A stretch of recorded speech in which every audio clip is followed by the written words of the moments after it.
নমস্কাৰ মই এপলিনা টাইমিটাৰ প্ৰতিগৰাকী দৰ্শকক স্বাগতম জনাইছো আৰু এই মুহূৰ্তত অন্যটা খবৰ লৈ আহিছো বিটিসিৰ পৰিষদীয় নিৰ্বাচন অনুষ্ঠিত হ'ব কিন্তু এই নিৰ্বাচনত হয়তো ৰাজনীতি হ'ব পাৰে উলটপালত কিয়নো এইবাৰ এবিএমছয়ে পুনৰ দীৰ্ঘদিনীয়া তেওঁলোকৰ দাবী লৈ ওলাই আহিছে প্ৰতিবাদ সাব্যস্ত কৰিব বিশাল পদযাত্ৰা কৰিব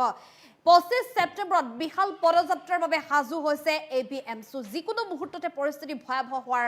সম্ভাৱনা কিয়নো হুংকাৰ প্ৰদান কৰিছে এতিয়া এবিএমছয়ে ভূমি পট্টা ভূমি জৰীপ আদি বিভিন্ন দাবীৰে প্ৰতিবাদ সাব্যস্ত কৰাৰ হুংকাৰ প্ৰদান কৰিছে এবিএমছয়ে বিটিসিৰ পৰিষদীয় নিৰ্বাচনত হয়তো ৰাজনীতি হ'ব পাৰে উলটপালত বিটিসিৰ পৰিষদীয় নিৰ্বাচন উলটপালত কৰাৰ হুংকাৰ এবাৰ এবিএমছুৰ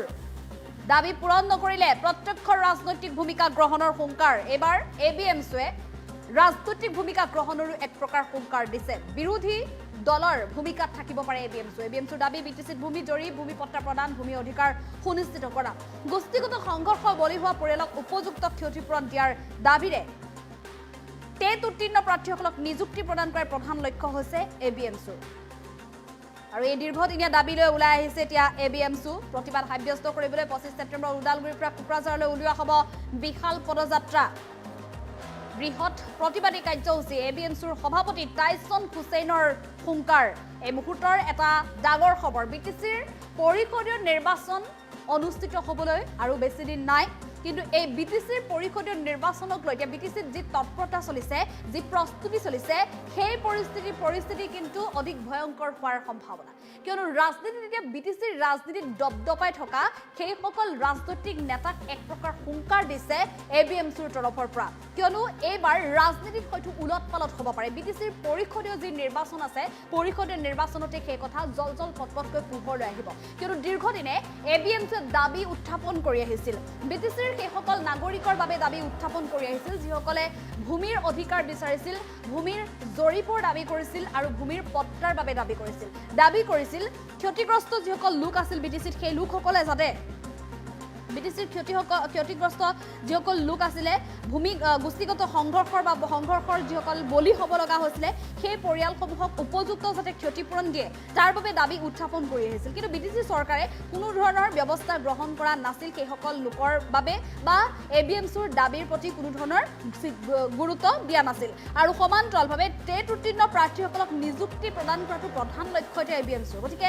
এইসমূহ দাবী যদি পূৰণ কৰিব নোৱাৰে তেনেহ'লে কিন্তু আগন্তুক যি বিটিসিৰ পৰিষদীয় নিৰ্বাচন অনুষ্ঠিত হ'ব সেই পৰিষদীয় নিৰ্বাচনত কিন্তু বিৰোধী দলৰ ভূমিকাত থাকিব পাৰে এবিএমছু ৰাজনৈতিক যি পৰিস্থিতি সেই পৰিৱেশ যেন সৰ্বস্তৰ জনগণ বিটিসি অঞ্চলটোত সৰ্বস্তৰ জনগণৰ ভূমিৰ পট্টা ভূমি জৰীপ আৰু যিবিলাক মানুহ গোষ্ঠী সংঘৰ্ষত আক্ৰান্ত হৈছিলে সকলোৰে ক্ষতিপূৰণ আৰু বিটিসি অঞ্চলটোত বিশেষকৈ আপোনালোক আটাইয়ে জানে যে বিভিন্ন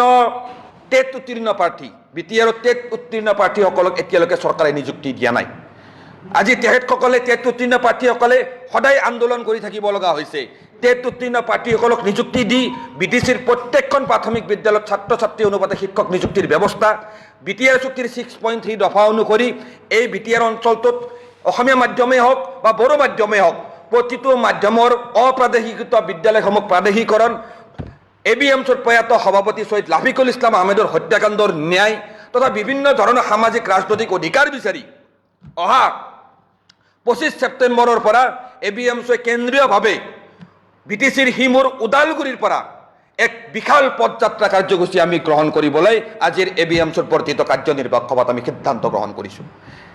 অহা 25 সেপ্টেম্বৰৰ পৰা এবিএমছুৱে কেন্দ্ৰীয়ভাৱে উদালগুৰিৰ পৰা সমগ্ৰ বিটিসিৰ মাজেৰে খোজকাঢ়ি আহি বিটিসি সচিবালয়ৰ সন্মুখত বিটিসিৰ বৰ্তমানৰ চিফ প্ৰমোদ বড়ো ডাঙৰীয়াৰ হাতত বিটিসি অঞ্চলৰ সৰ্বস্তৰ জনগণৰ ভূমিৰ অধিকাৰৰ বিচাৰি ভূমিৰ সমস্যাৰ সমাধান বিচাৰি শৈক্ষিক সমস্যাৰ সমাধান বিচাৰি সামাজিক সমস্যাৰ সমাধান বিচাৰি লাফিকুল ইছলাম আহমেদৰ হত্যাকাণ্ডৰ ন্যায় বিচাৰি আমি আমাৰ স্মাৰকপত্ৰ দাখিল কৰিম